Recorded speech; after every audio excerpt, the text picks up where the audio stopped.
عليكم ورحمة الله وبركاته. سوري يا صاحبيان. فيديو waxay tusoo hadii ilaahay ka hadlo sida image loo sameeyo background blur. Saas darteed marka video baan ku baran doonaa hadii ilaahay ka hadlo si fudud sida Photoshop loo sameeyo background blur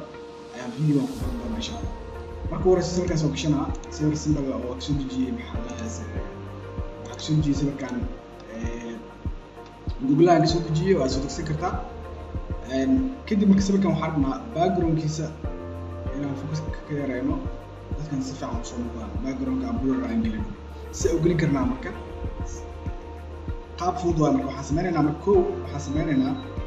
sawirka loo koobiyo horta control J leh sawirka marka loo koobiyo kadib waxaan dooranaynaa ama selection tool isticmaali doonaa quick selection tool isticmaali doonaa doorarta midkan hore كدب نوض دورت كان اوكي نوض دور كدب مكان نوض دورتين بدينا كلنا نسمع دورنا اوكي marka si fiican waxaan rabaa inaan dooran marka meelaha wax ka soo raac screen karta waxa isticmaalaysaa main star isticmaalaysaa ani waxa isticmaalaa main star okay okay miisaas tirtir madaxa oo kala soo yaray meelaha siyaadada ka raacad soo celi qaybtan oo kala soo yaray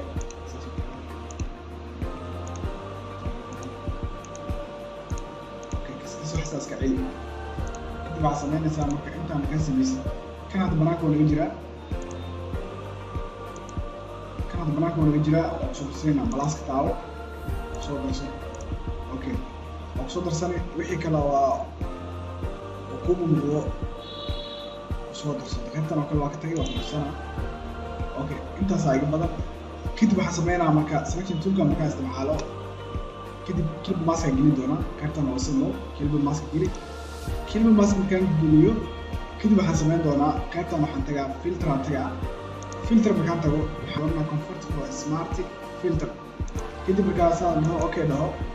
kadib smart isku bedeli kadib waxay maana background marka imaatid waxaad ku laabanaysaa filter kadib waxaad tagaysaa blur waxaad dooranaysaa gashing blur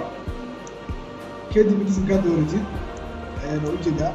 marka qaybtan aad control kartaa oo wax kale bedeli kartaa hadda markaan qaajino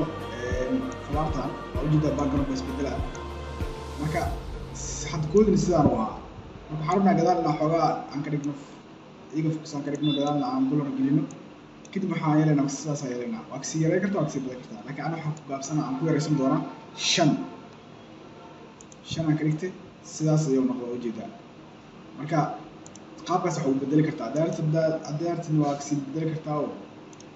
si markaas kuula qurux badnaad samee si ziyaadin saas oo noqonaa ujeedaa marka ma fiicna si oo qurux badnaado fiican